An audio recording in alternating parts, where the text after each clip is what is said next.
저한테 알려주십시오. 하나님 말씀 보겠습니다. 요한복음 20장 19절로 23절입니다.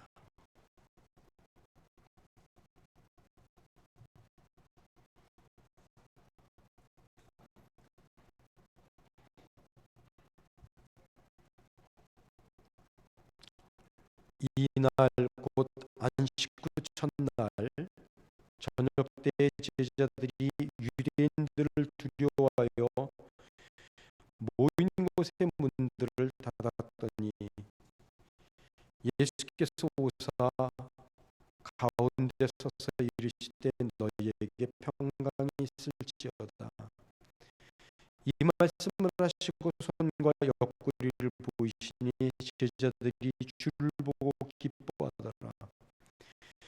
예수께서 또 이르시되 너희에게 평강이 있을지어다. 아버지께서 나를 보내신 것 같이 나도 너희를 보내노라. 이 말씀을 하시고 그들을 향하사 숨을 내쉬며 이르시되 성령을 받으라. 너희가 누구의 죄든지 사하면 사하여질 것이요 누구의 죄든지 그대로 두면 그대로 있으리라 하시니라. 아멘.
기도하겠습니다.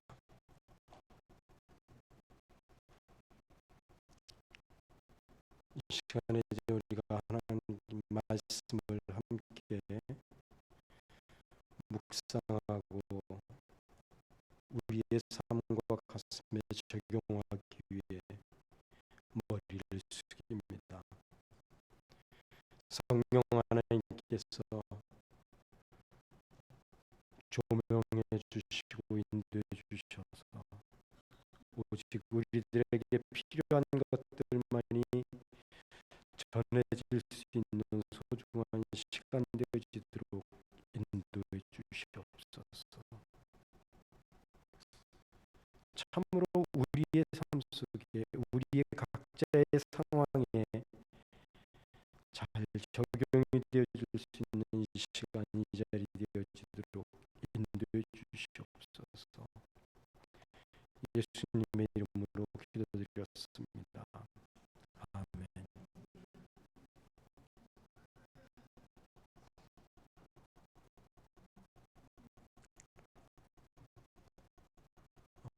제가 예수님을 영접하고 적극적으로 신앙 생활을 시작한 때는 고등학교 1학년 겨울방학 때였던 것으로 생각이 됩니다. 그때는 무엇에 이끌려 그랬는지 잘 기억이 나진 않지만 진짜 열심히 신앙생활을 했던 것으로 기억이 되어져요. 주일학교 학생들 성탄절 성경 연습시키느라고 얼마나 열심히 했던지 끙끙 앓아가면서 아이들을 연습시키던 일, 대학에 실패해서 재수를 할 때 집에서 거의 30분 이상 되는 거리에 교회가 있었지만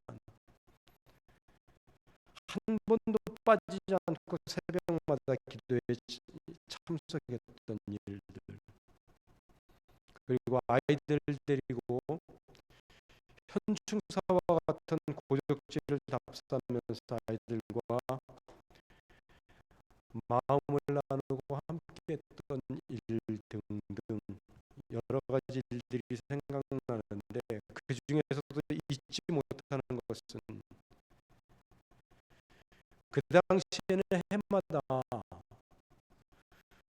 부활절 새벽이 되면 여의도에서 연합 대형 집회들이 열리곤 했었습니다.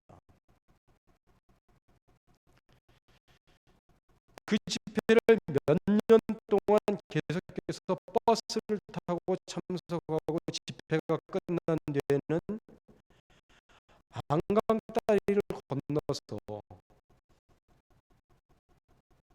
다시 버스를 타고 집에까지 오던 일이었습니다. 그때는 마치 부활하신 주님을 만나는 듯한 기쁨과 설렘이 부활절을 맞이하는 제 마음속에 깊이 자리를 잡고 있었던 것 같은데 어느 순간부터 부활절은 더 이상 설렘과 감격의 시간이 아니라 그냥 연례 행사처럼 스쳐 지나가는 그러한 절기가 되어져 버렸습니다. 여러분들의 부활절은 어떻습니까? 여러분들은 부활절 어떻게 맞이하세요?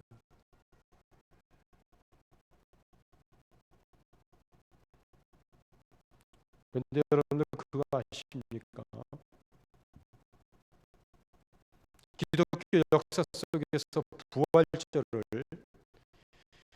연례 행사처럼 치른 때치고 기독교가 제대로 서 있었던 적은 단 한 번도 없었다고 하는 사실입니다.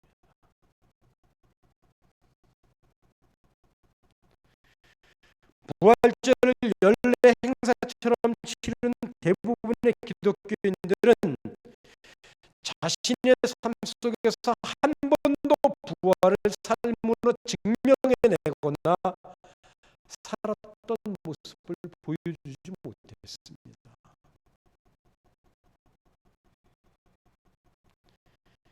예수님의 부활과는 전혀 상관없는 비인격적이고 비신앙적인 삶을 살아가더라는 것이지요.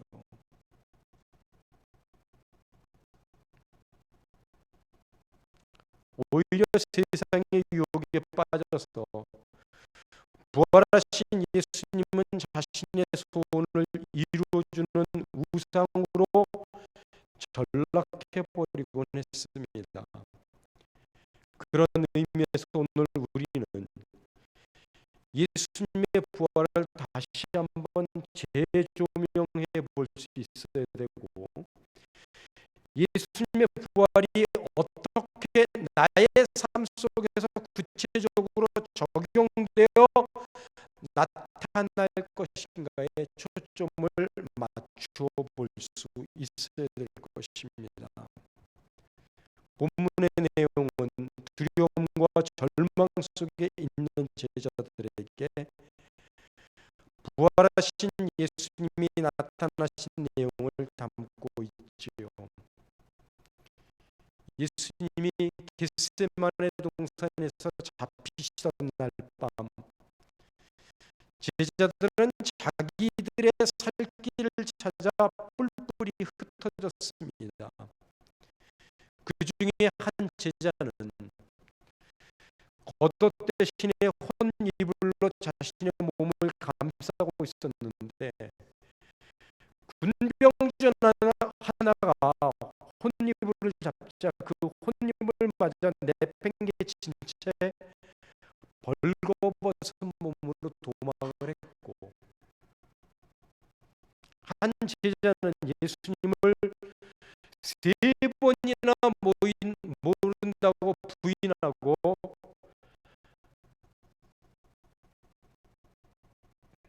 마지막에는 저주하며 맹세까지 했지요.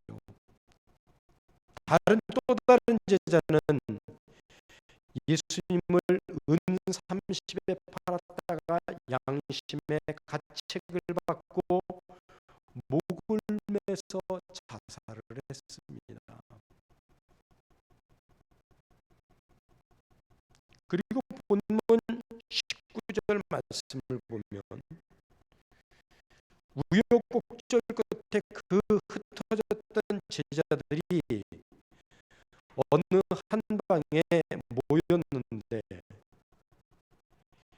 예수님을 잡아 죽인 유대인들이 두려워서 방문을 꼭꼭 닫았다고 말합니다. 그리고 모르긴 해도 예수님이 잡히시고 돌아가시는 모든 과정 속에서 자신들이 행한 일들로 말미암아 제자들은 지금 심한 죄책감 속에 사로잡혀 있었을 것입니다. 그런데 그 방문을 그냥 통과하여 부활하신 예수님이 제자들에게 나타나셨고 처음으로 입을 떼신 말씀이 너희에게 평강이 있을지어다 였습니다. 너희에게 평강이 있을지어다.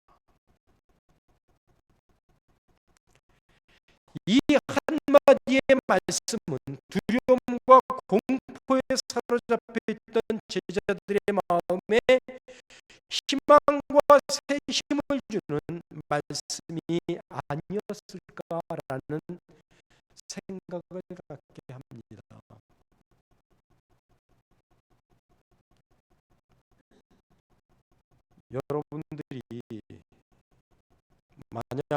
인간관계 속에서 지금 예수님과 제자들과 같은 그런 상황이 벌어졌을 때 예수님의 입장이라면 어떻게 반응해 보실 수 있겠어요?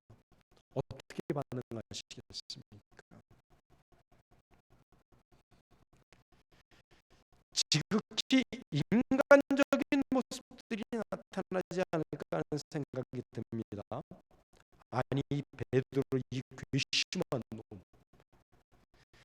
그동안 내가 너한테 어떻게 대해줬는데 감히 나를 모른다고 세 번이나 부인하고 저주까지 해? 이 배은망덕한 놈 같으니라고. 유다, 그놈은 지 스승이 나를 팔아먹고 잘 될 리가 없지. 잘 죽었다, 잘 죽었어. 마가, 요놈아, 그렇게 네 목숨이 소중하디?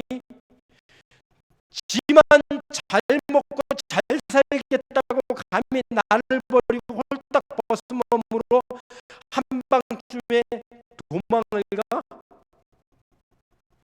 이런 식으로 반응을 하지 않았겠느냐는 것입니다. 어떠세요?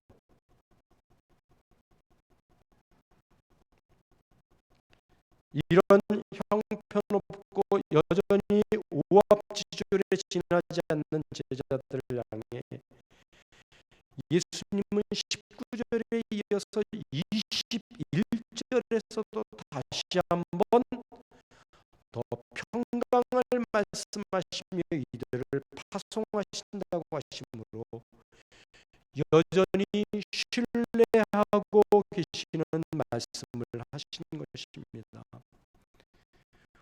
얼마나 놀라운 은혜의 사랑인지 모릅니다.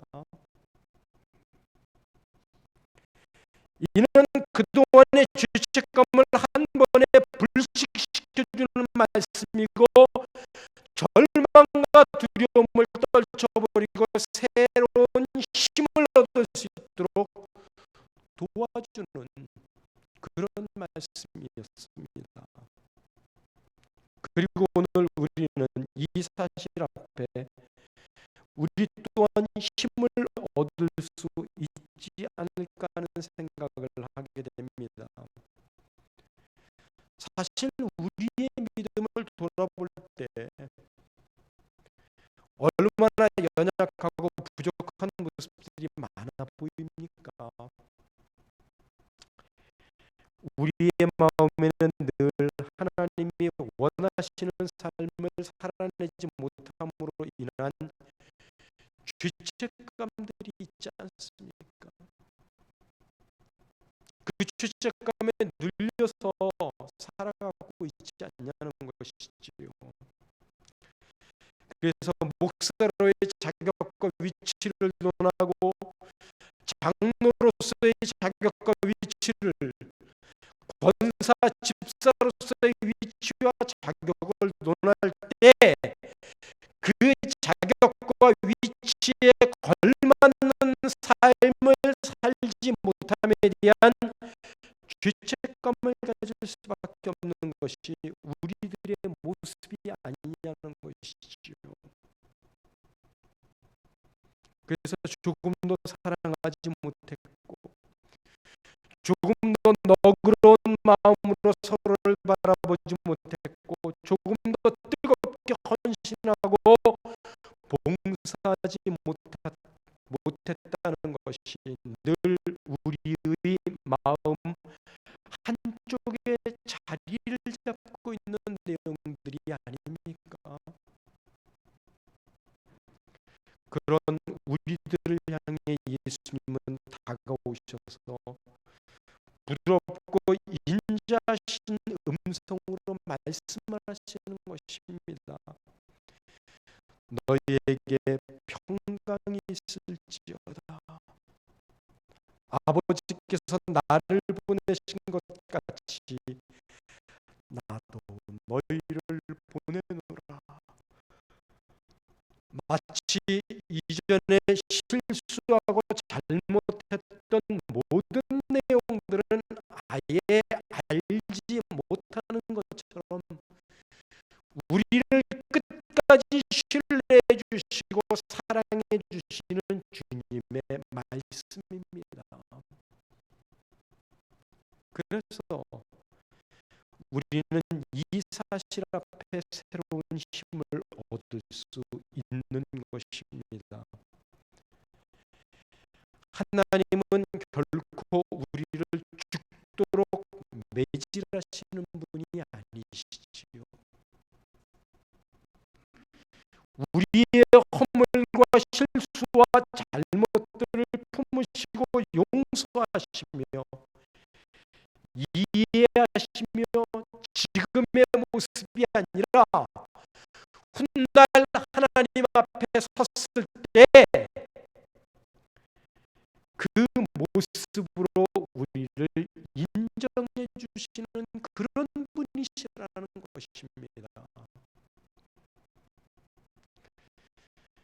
지금은 이렇게 나약하고 허물투성이지만 훗날은 하나님의 온전한 자녀로 성숙한 자녀로 세워져 있을 우리의 모습을 보시며 끝까지 우리를 믿어주시고 기다리신다는 것입니다.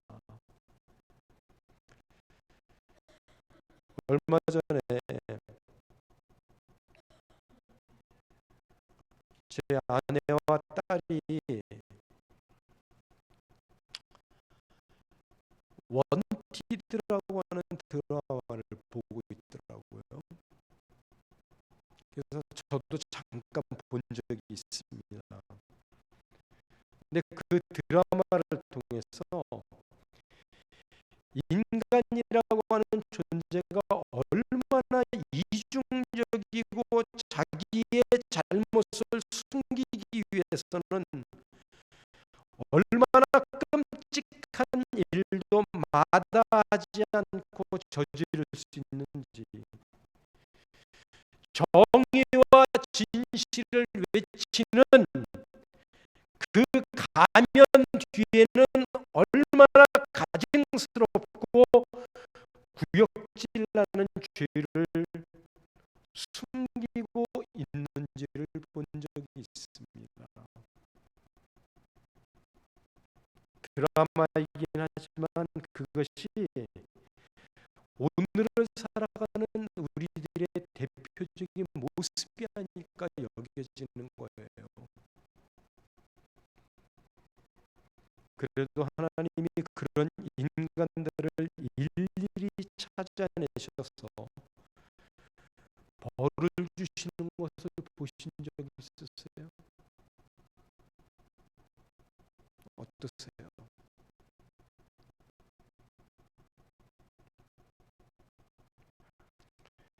마치 그런 죄를 보셨음에도 불구하고 침묵하시고 보지 못하시는 것처럼 그렇게 보이지 않습니까?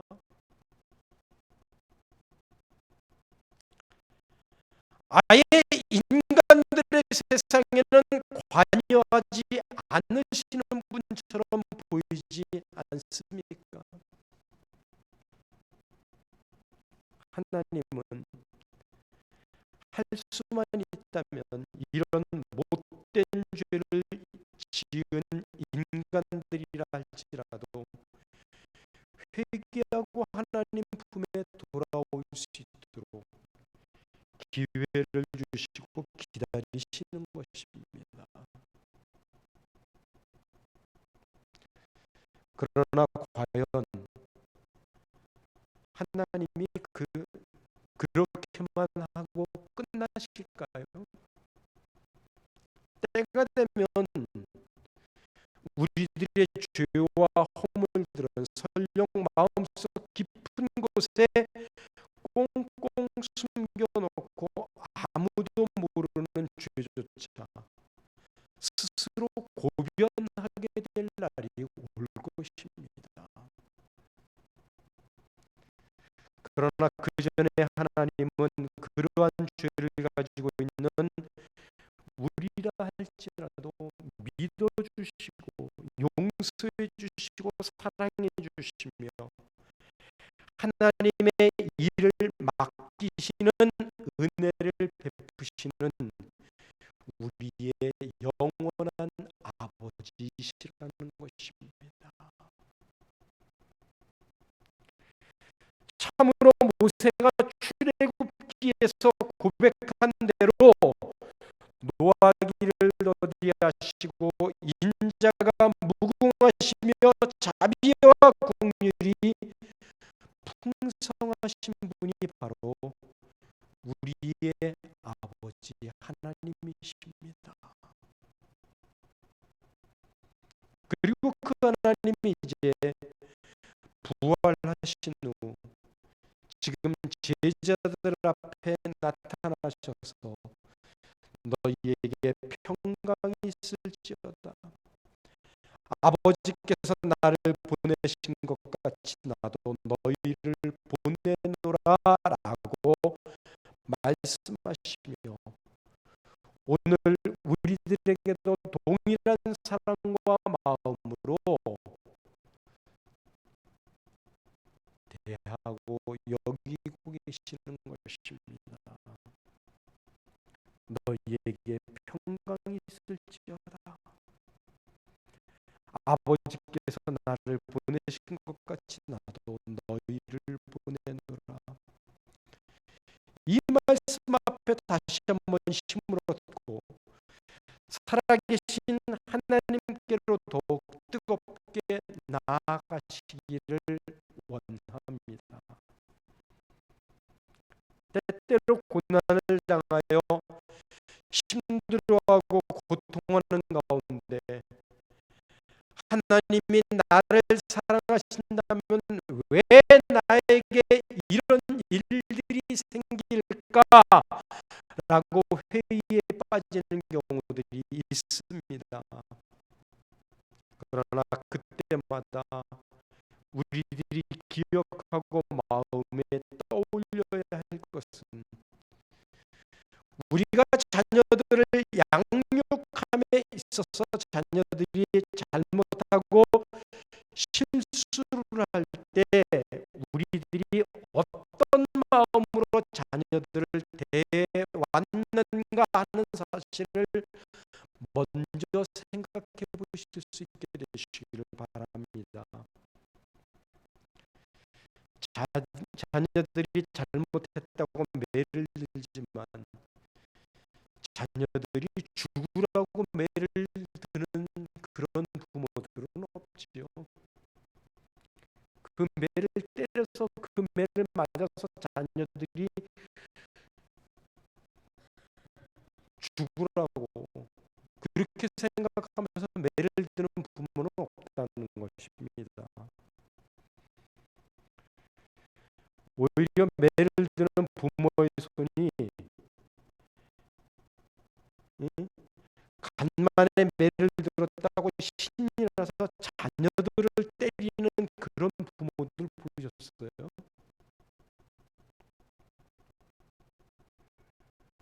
모든 부모의 마음은 하나입니다. 그 매를 통해 우리의 자녀들이 잘못한 것을 깨닫고 바로 자라가기를 바라는 것 그거 하나뿐이지요. 물론 가끔은 감정이 앞서서 앞뒤를 가리지 못하고 매로 무조건 자녀를 다스리는 부모들이 있기는 하지만 대부분의 부모는 자녀들이 매를 통해 잘 되기를 바라는 마음일 것입니다. 하나님도 같은 마음이에요. 당신의 사랑하는 자녀들이 잘못함으로 인하여 고난을 주시는 경우가 있기는 하지만 모든 고난이 우리들이 잘못했기 때문에 주어지는 것은 아닙니다.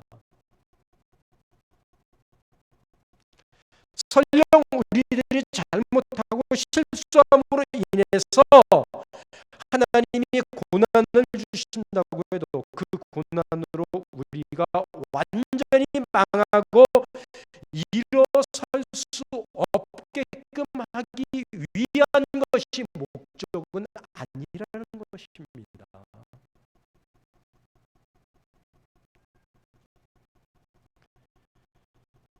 고난을 통해 어려움을 호소하는 우리들의 모습을 보고 들으시는 하나님 아버지의 마음은 찢어질 거예요.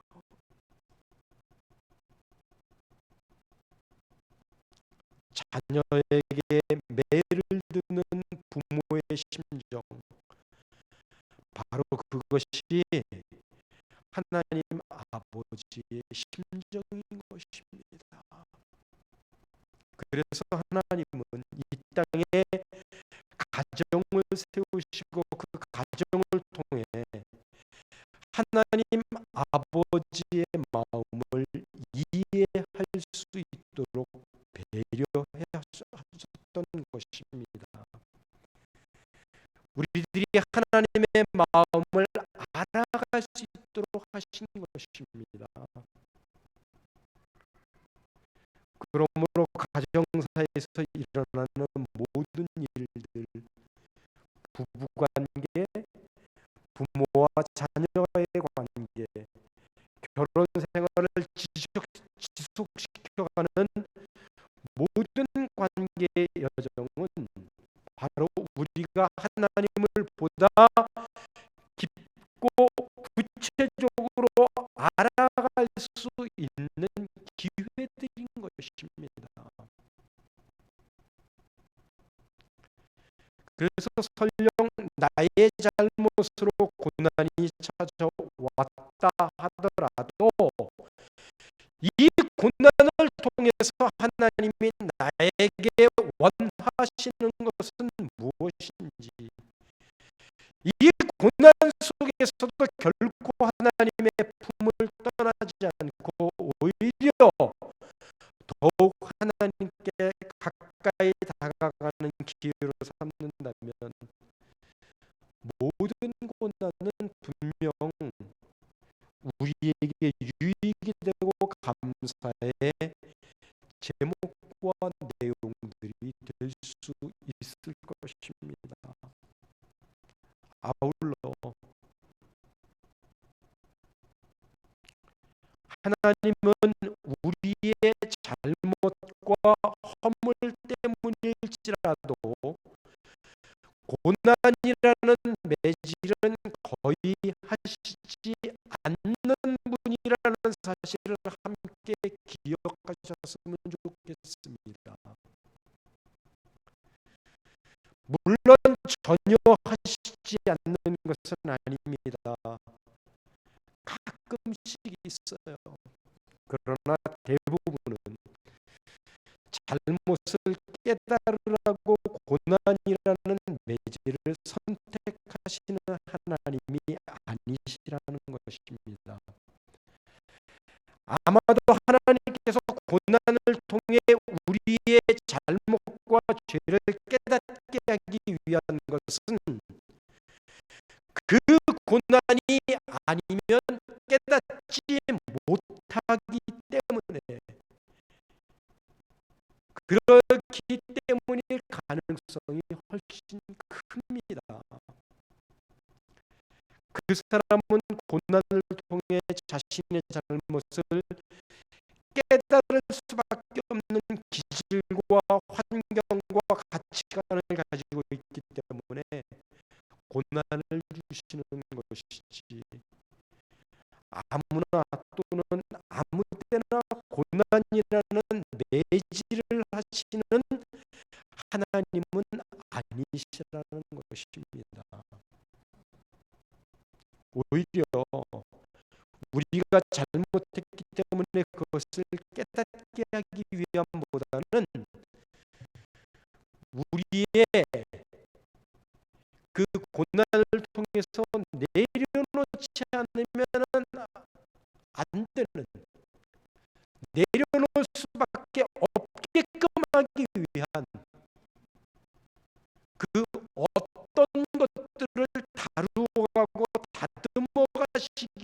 위해서 고난이라는 것을 우리에게 주시는 경우가 훨씬 더 많습니다.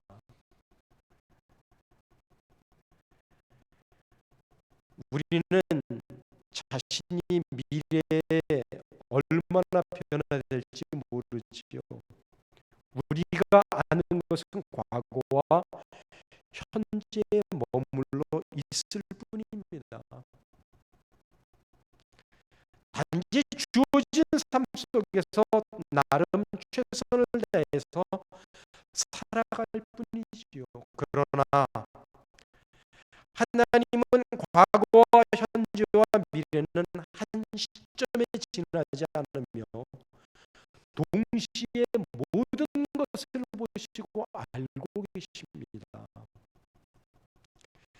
그래서 하나님은 우리를 참아주시고 기다려주시며 장차 하나님의 거룩한 자녀로 성숙되어질 모습을 미리 보시면서 우리에게 평강을 빌며 사명을 맡기시는 것입니다.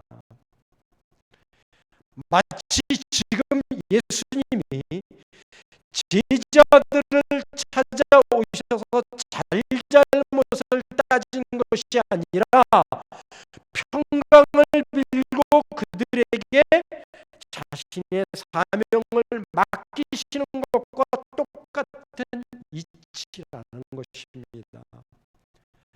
따라서 우리에게 질병이 찾아오고 교통사고를 당하게 되는 것과 같은 삶의 어려움을 당할 때 우리가 조심해야 할 마을 가운데 하나는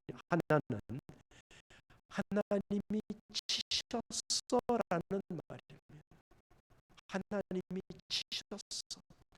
하나님이 때리셨어. 그 말 함부로 하면 안 되는 말이에요.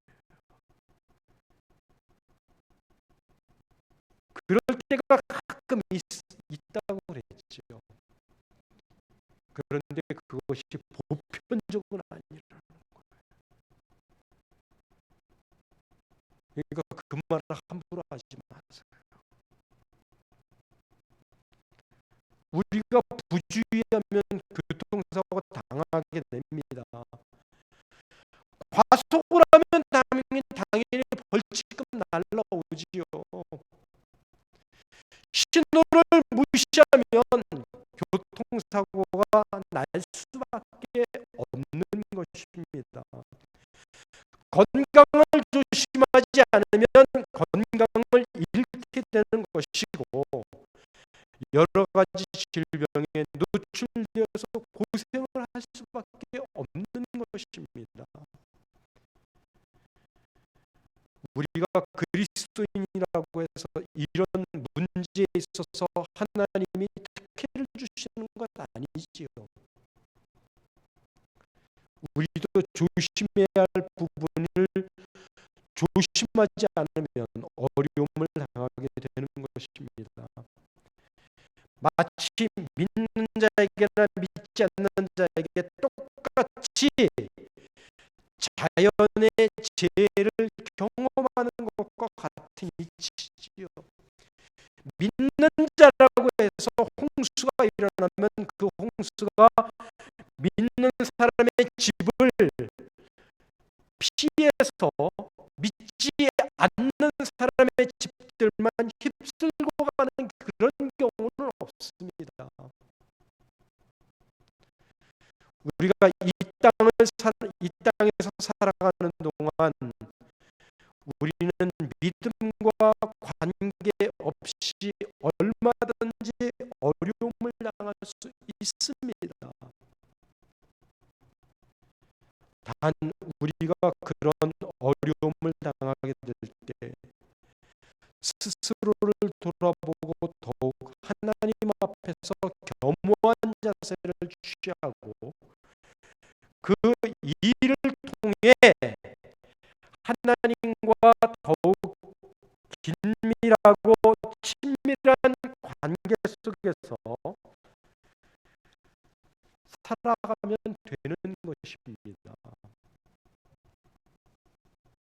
따라서 우리 하나님의 자녀들은 동일한 어려움을 당하더라도 그 일을 경험하면서 하나님 앞에 어떻게 반응해 갈 것이냐가 더욱 중요함을 잊지 않게 되시기를 바랍니다.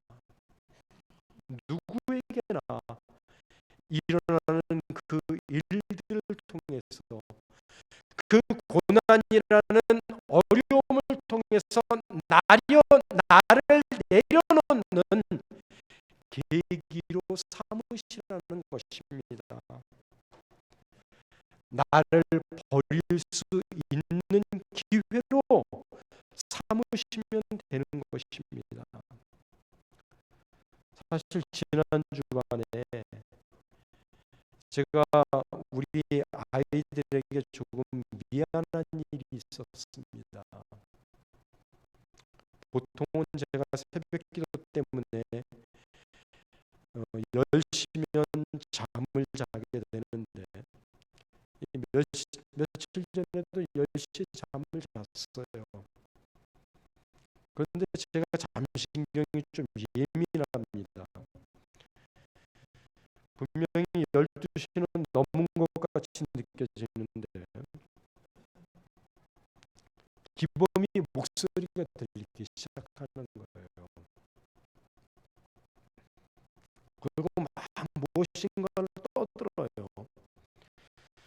근데 가만 보니 그 잠결에 들리는 소리가 야식을 만들어 먹는 소리 같이 들리고, 거기에 지인이 소리까지 이제 들리는 것입니다.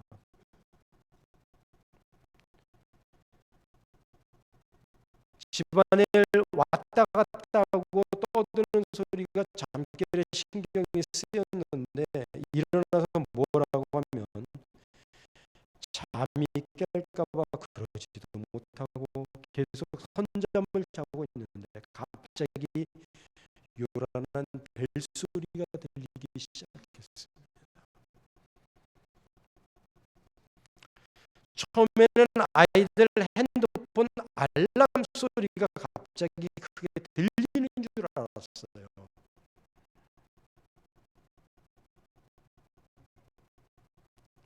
어쨌든 그 소리에 그만 잠이 깨고 말았습니다. 잠이 깨자마자 아이들을 향해 큰 소리로 막 야단을 쳤습니다. 그렇게 시끄럽게 하면 가만두지 않겠다는 식으로 야단을 친 것 같아요. 잠결에 저도 막 소리를 냈는데, 근데 그 소리는 가끔 1년에 한 번 있을까 말까 아파트 화재 경보기가 요란스럽게 울리는 그런 소리였어요. 저 이사 와서 몇 번 이게 당했는데 꼭 깊은 잠 들었을 때만 이 경보기가 울리더라고요. 누가 누르는 건 아니에요. 분명히 어디에 전기선이 잘못돼서 접촉이 됨으로써 나는 소리인데 꼭 한밤중에, 그것도 새벽에만 울려요.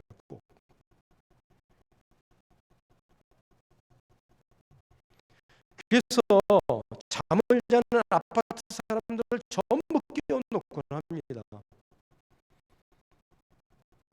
그러니 무조건 시끄럽다고 야단치는 아빠의 목소리가 애들한테 얼마나 황당했겠습니까? 그리고 나서 일어나서 화장실을 가는데 마침 거실에서 기니가 또다시 TV를 보고 있는 겁니다.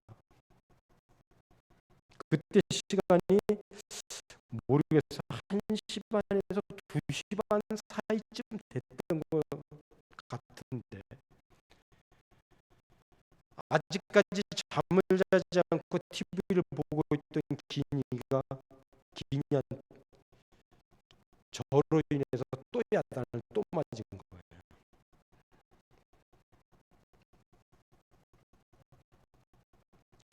다음날 엄마한테 그러더래요. 자기는 12시 전에 항상 잠을 잤는데 그날은 기범이가 자기 방에서 잠자지 않고 나오더니 라면을 끓여 먹는다고 같이 먹자고 했던 겁니다. 그렇게 늦게 라면을 먹으니 쉽게 잠이 오겠습니까? 그리고 아침 일찍 외출한 기인이가 밤늦게까지 집에 들어오지 않았어요. 밤 10시쯤 되어서 제 아내에게 전화를 해보라고 했는데 전화를 해도 안 받는 거예요. 그래서 좀 겁이 나더라고요. 이놈이 그래도 이제는 다 컸다고 새벽에 야단친 것 때문에 상처받고 홧김에 가출해버린 건 아닐까, 그런 생각이 든 겁니다. 다행히 10시 30분쯤에 기인이하고 통화가 됐고 집에는 무사히 잘 들어왔습니다. 어쨌든 도중에 잠을 깼다는 사실 하나만으로 무조건 아이들에게 큰 소리로 야단을 쳤으니 미안하다고 말도 못하고 어떻게나 후회가 되든지 이 시간을 통해서 아이들에게 사과합니다. 아빠가 잘못했다, 용서해라.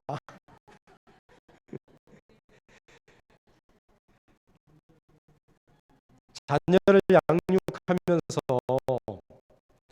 아이들에게 가장 고마운 것은 그렇게 싫은 소리를 듣고 어릴 적에도 매를 맞고 자랐지만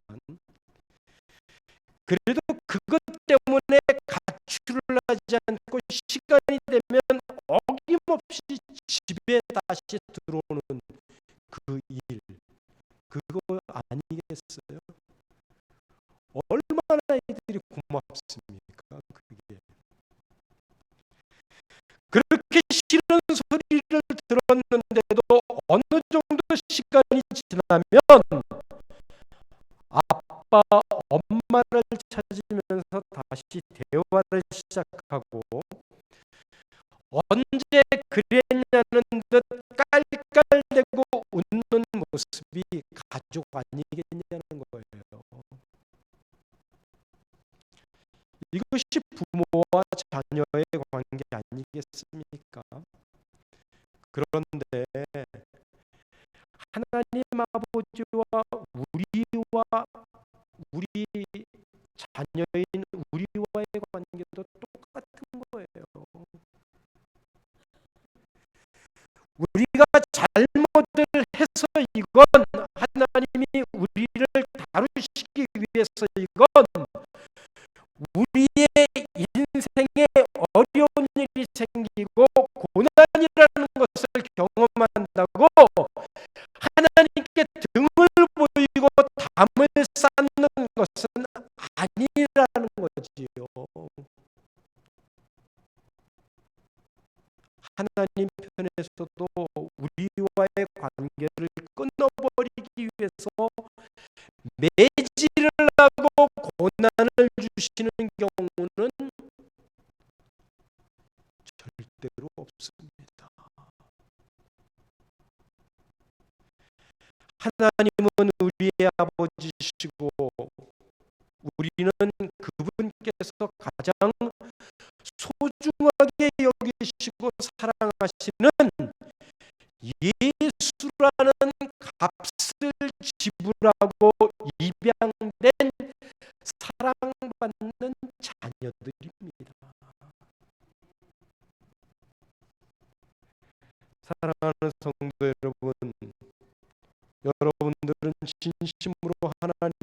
사랑이시라고 믿으십니까? 그렇다면 그 하나님께서는 과거 하나님을 경멸하고 하나님을 모독하고 하나님을 부인하던 그 죄를 예수님에게 전가시켜 그 예수님을 십자가에 못 박을지언정 그 죄 때문에 우리를 십자가에 못 박는 분이 아니라는 사실을 먼저 분명하게 믿으십시오. 그리고 우리의 그 끔찍한 모든 죄를 대신 짊어지시고 십자가에서 죽음을 당하신 예수님이 부활하시고 우리에게 찾아오셔서 내가 너를 위해 이렇게 죽기까지 사랑했는데 내가 어떻게 나를 3번이나 부인하고 나를 은30에 팔아먹을 수 있니? 자기 목숨 하나 건지겠다고 나체로 예루살렘 밤거리를 활보할 수 있니? 그러고도 네가 예수 믿는다고 할 수 있니? 그러고도 내가 나의 제자라고 할 수 있어? 라고 하시지 않고 너희에게 평강이 있을지어다. 아버지께서 나를 보내신 것 같이 나도 너희를 보내노라는 이 말씀에 힘을 얻고 뜨거운 삶, 진정으로 헌신된 삶, 무엇보다 하나님을 가슴 깊게 품고 그 하나님을 알아가고자 하는 간절함의 삶, 그리고 우리 영광 공동체 안에서 서로에게 평강을 빌어줄 수 있는 그런 은혜스러운 삶을 살아가시는 여러분들 되시기를 주님의 이름으로 축원합니다.